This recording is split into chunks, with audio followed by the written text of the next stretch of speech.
The Celtics Talk podcast is presented by 24autogroup.com, 11 locations across New England. What's up, everybody?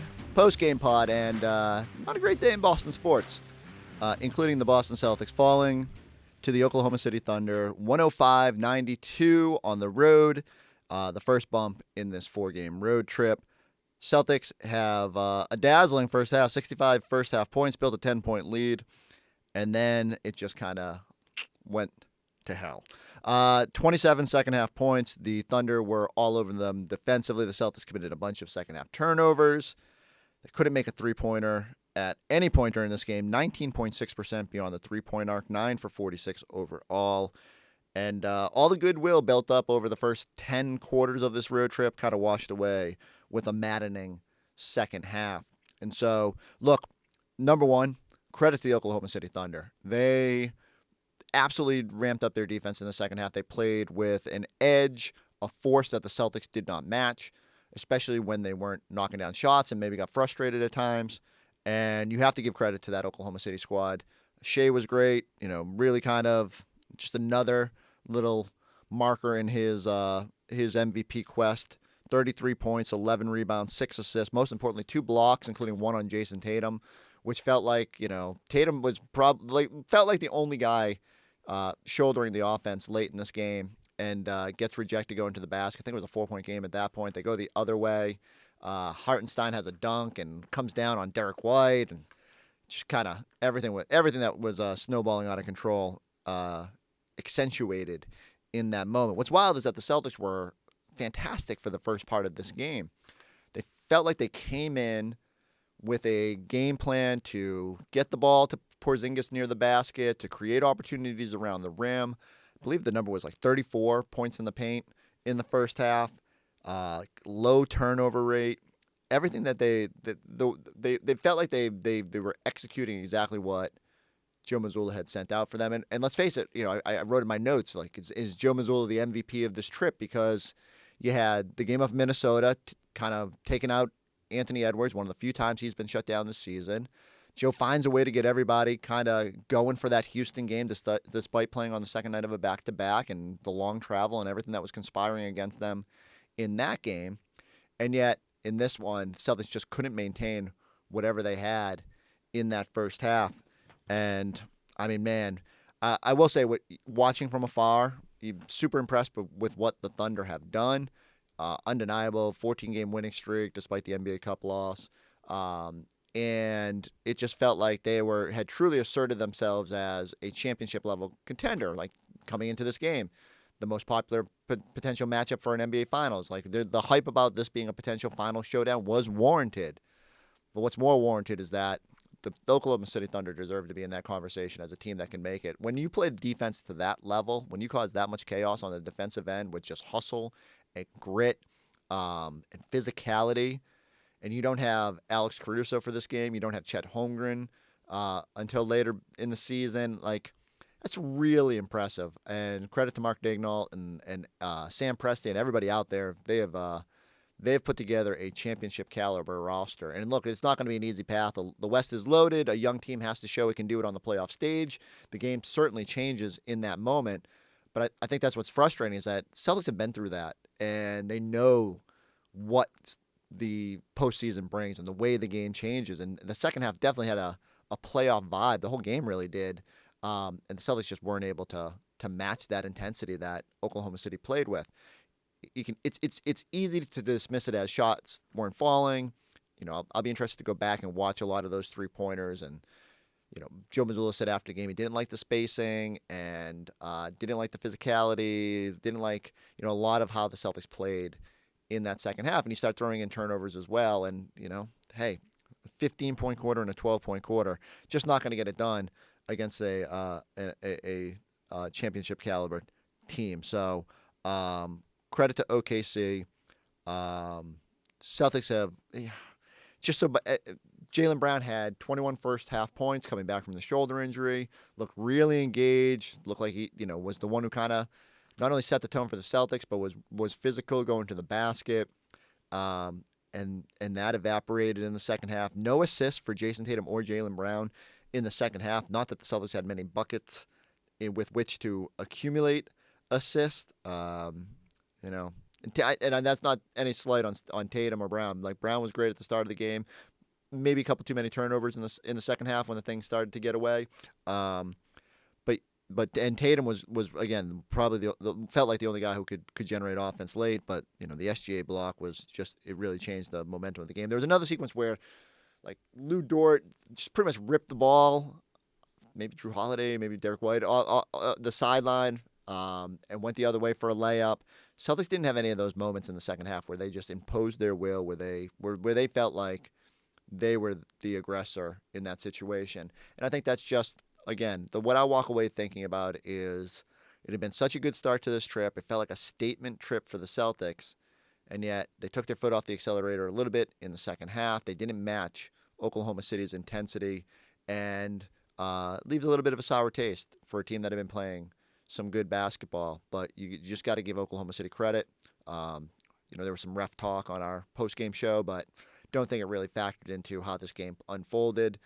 You can make the case that some of it was a little, jagged, that the flow of the game got disrupted at times. But ultimately, Celtics just needed to play a little hotter, to play a little bit more focused. And let's face it, that's been one of their issues this season. One of the things I keep coming back to is a little bit of the consistency, where for whatever reason, they haven't been quite as laser focused and as locked in as we saw during the championship run last season. So, got to dust yourself off. Big game on Tuesday night up in Denver. We're going to talk about that in a bit. But, like I said, wild day in Boston sports. This is probably not going to make you feel any better. Maybe you can go listen to, if nothing else, I don't know if it's going to make you feel better to go listen to our Patriots Talk podcast, but I do know it's going to be a little bit more interesting with all the changes going on in Foxborough and Gerard Mayo being fired after one season as head coach. So I might just hang out in this pod room and listen to those boys pod in a little bit after they get done their own post-game show. But for now, here's more from our post-game show. The award-winning 24 Auto Group is the easy choice for your next car, truck, or SUV. 11 locations and over 2,000 new and pre-owned vehicles in stock. Shop the brands you know and love, backed by savings and service you can count on. Plus, buy 3 and get 1 free for all tire purchases, with 11 convenient locations across the South Shore of Massachusetts. 24 has the knack to save you more. Visit us in store or online at 24autogroup.com.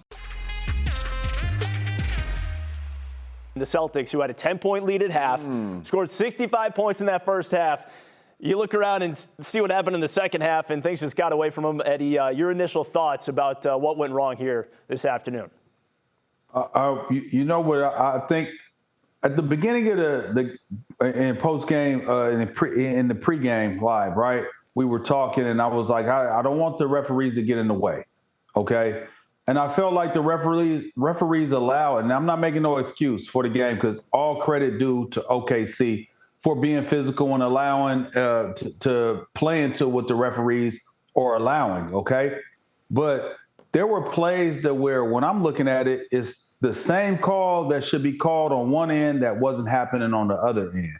And before you know it, it became a snowball effect of we're just a more dominant physical team.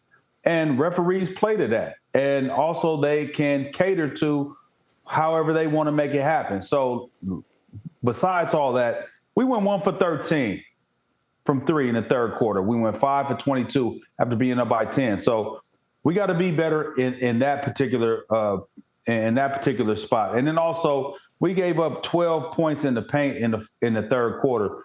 We didn't dominate the third quarter. That was an opportunity for us to stretch that lead and then to make us have a comfortable lead going into the fourth quarter, but just didn't do it. So credit to OKC and those young guns out there that what they got going on. Yeah, so bizarre. The Celtics were so good in that first half, seemed to have the game plan to go inside and take advantage of that, and then they completely got away from it, and the shot making just wasn't there. But credit to OKC here, because they were the ones who went out there and imposed their will. We talked about coming into it that this could be a statement game for the Celtics to remind everyone that they're the defending world champions. And this felt like in that second half, the Thunder was just physical. They were everywhere, from SGA blocking Tatum to Cason Wallace breaking out off the hustle play. Like, everything they did was physical and hard, and the Celtics were unable to match it. Even though they were playing good defense at the time, they just couldn't get anything going offensively. You could see the frustration.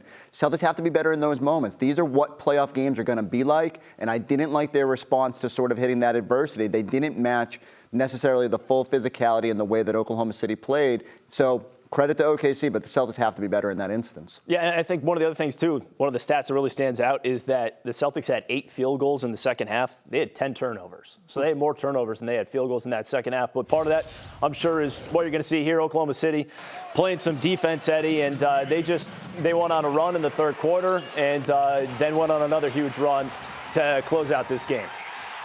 Yeah, all that is good ball movement. All these highlights that we've shown so far is good ball movement. Just being a little bit more aware of where you need to be at, getting those steals. Nobody's hesitating. They understand where they're going to get their shots from. I thought they did a good job, but also, I mean, and I don't want to sound like I'm harping on the referees, but, you know, there was a delay of game call. There was the offensive foul call. There was a non-call on Jaylen Brown, excuse me. But then there were other calls that were going for OKC. So how I look at it is like, you know, balance it out. I need the referees. This is my thing. I need the referees to get out the way. I need them to get out the way. I need them to let these guys dictate the game and call it how it's supposed to be. Don't be one-sided with everything. Like that call right there on Derek White was bogus. They gave them an and one right there. That's a momentum changer right there. That changes everything. But what did he do? And look at Hardenstein, you know, getting up and like, hey, be careful or I'll call you a tech. None of that. But so what I'm trying to say is I'm getting to this point. The referees need to be consistent. And so far they have been consistently inconsistent this year. And that's all I'm at. Just clean that up. Let's just be consistent so we know what we coming into game in and game out. But not to take away from everything that OKC done. Yeah, I get where you're at, Eddie, and I agree. Like, refs got to be more consistent. But to me, this just comes down to you can't shoot as poorly as the Celtics did. You have to work harder offensively. They brought it on the defensive side multiple times and just couldn't turn it into anything. And so I give all the credit to OKC. Refs didn't dictate this game. The physicality and the play of Oklahoma City in the second half was the deciding factor in this one. And you saw guys kind of getting into it there. I mean, you brought up the Hartenstein and Derek White. Well, we're going to have to wait a little while for the rematch. But you probably wouldn't be too surprised if we see these two teams meeting up in June. March 12th, though, we're going to get to see Celtics and Thunder at TD Garden. So it'll be a couple months even before we get to the first rematch. Let's go to Drew and Scal now. And it looked like a playoff atmosphere from where we were sitting. I'm curious what you guys saw courtside down at OKC. Definitely felt that way, Giles. This is a great environment. Fans are crazy. I mean, there's not a whole lot going on in this area in terms of sports, so they love this team, and rightfully so. There's a lot to love. I mean, they're really good. They're super young. They're deep, and they defend their butts off. The Celtics had 27 points in the second half, Scott. Is that more about what the Celtics did or what the Thunder did? I mean, it has to be the Thunder. Yeah. Like, I mean, I've just never seen – they were so physical. They guarded so well.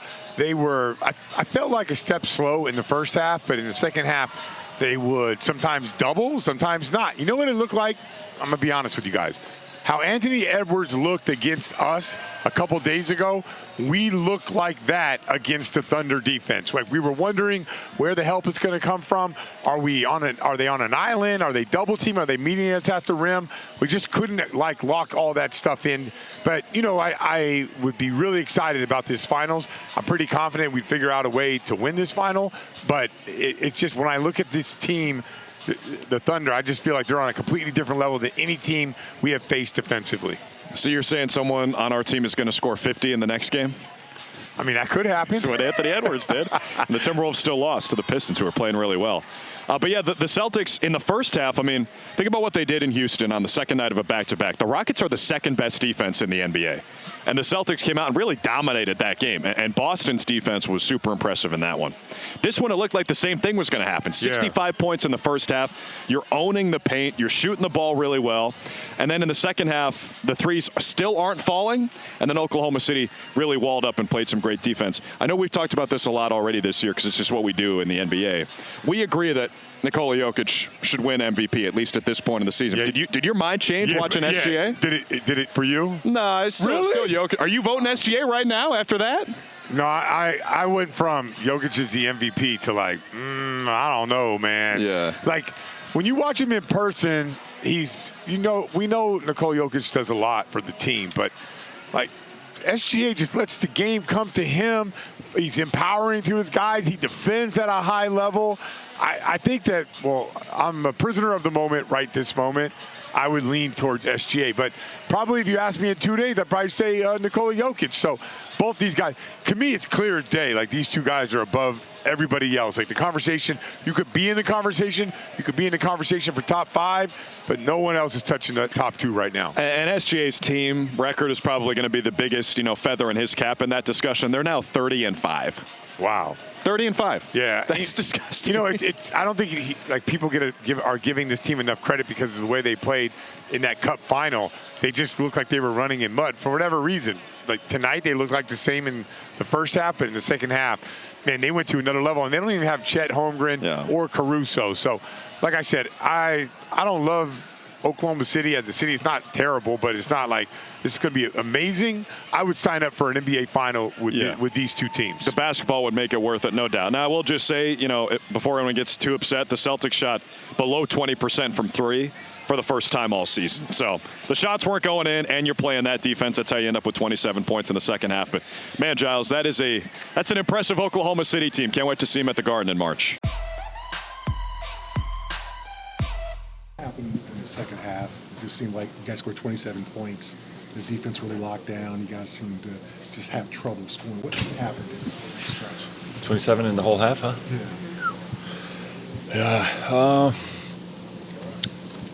Just didn't get to our stuff, honestly. Some stuff we forced a bit, didn't really give each other enough space. Some stuff they legitimately just played good defense. And some we missed. It's like a mix of everything. But I would say we didn't play up to our level at all offensively in the second half. And I think some of those situations we got to look at and just give each other more space, more freedom, more space. At the end, we just need space and be smart when we have the opportunities and work for each other. And I don't think we played like selfish or anything like that, but we just didn't play good. How do you have to beat a team like that plays so fast, that tries to force turnovers? And, how did you guys want to play offensively in this one? I mean, like we played in the first half, but we were fine. I think once they turned it up a little bit in the second, we played stupid and we just gave some possessions away. And once you start giving up possessions like this, it was just downhill for us. And the rest of the time we're just battling uphill. Once they made that run, we were still up, 4 or something, but the crowd was already into it, and then, they hit 1 or 2 more threes, and the momentum already, shifted pretty heavily, and we just kept on battling uphill, and the momentum was on their side. So it's not something unsolvable, but just ugly second half from us offensively. Besides them raising the intensity, what adjustments did they make? Nothing really. I mean, they took some stuff away. We turned it over a little bit. They were a bit more aggressive, a bit more handsy. So they forced some turnovers. They collapsed on us when we didn't expect. It's kind of the stuff that they do well. That's why they're good. And we just weren't as sharp as we needed to. Because we can make them pay for those overhelps, for those reach, for those things that they do where they gamble a bit. So we just didn't make them pay. And second half was, first half was ours, second half was theirs by a big margin. You mentioned it, but fighting for your space, and that's what Joe talked about a lot with us too. Just what does that look like for you guys, and what do you guys have to do better there? Obviously, I don't know what he meant by that in what specific situation, but of course, it's like a physical battle. No, you're trying to get your space, and they're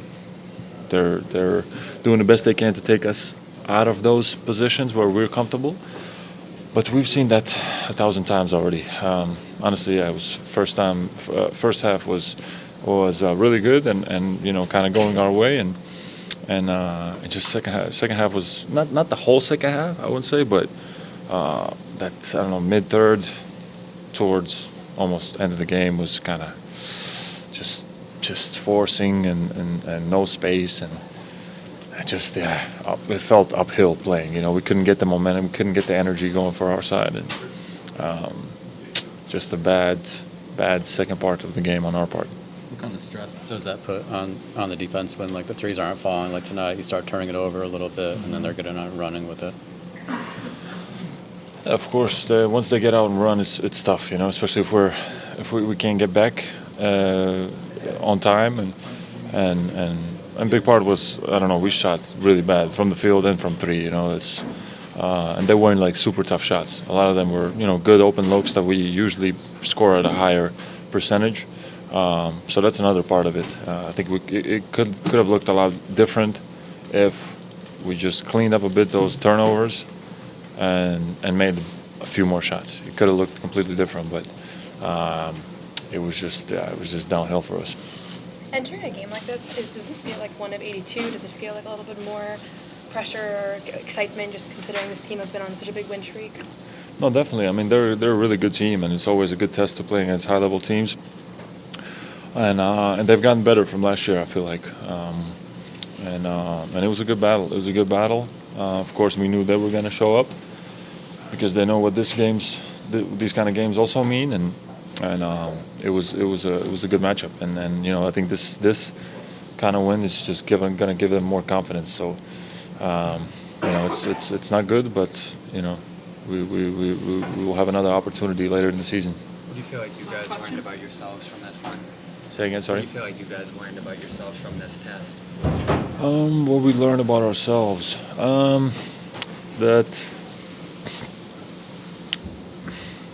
mean, we're a pretty experienced team, I would say.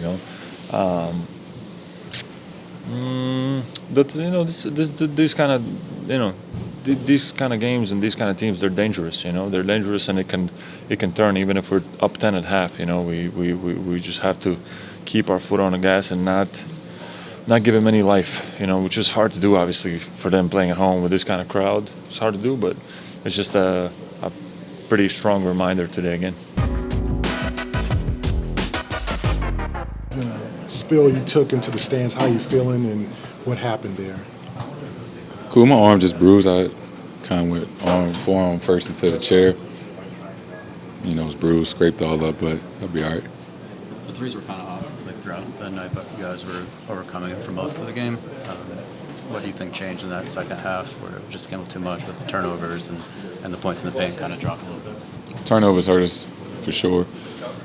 We definitely feel like some shots. We had some threes that we shoot every game. That we shoot at a high clip and a good percentage that just didn't go in for us today. Did they change anything in the second half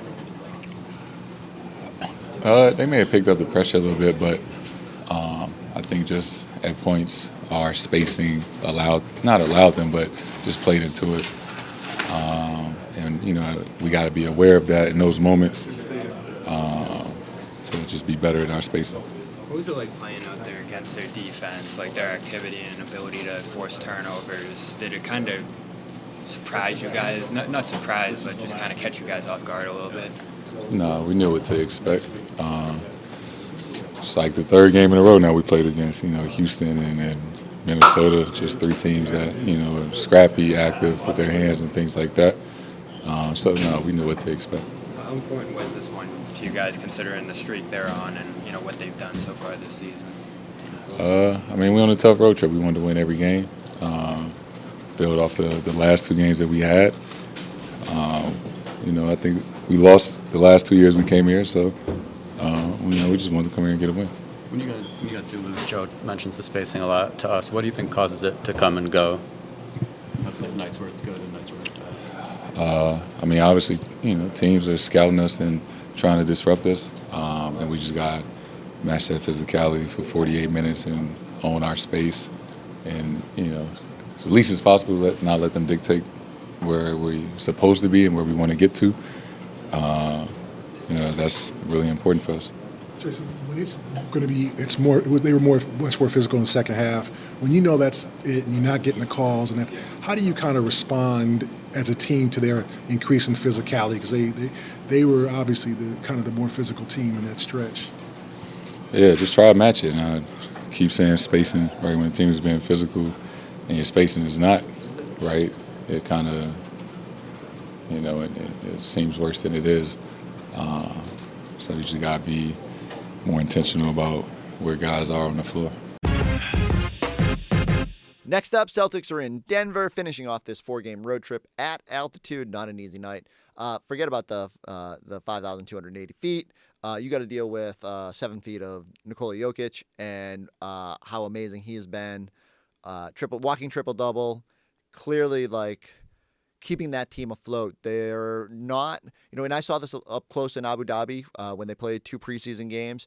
You just got the sense that Denver doesn't have quite the same sort of, and I can't even say the depth. They get contributions at times from their bench, but it definitely feels like Jokic has been forced to carry them through stretches this year. Celtics are gonna have to find a way to, he's gonna get his, he's gonna put up his numbers, but how do you shut everybody else off? And let's face it, you can still come home 3-1 on this road trip. You feel pretty good. You can't get any revenge on the Thunder until I believe it's March when they come to the Garden.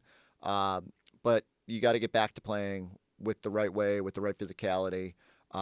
Show that you learned a little something from this misstep in Oklahoma City, and try to get those good vibes snowballing again, especially with a little home burst in the middle of these 2 Western Conference heavy road trips.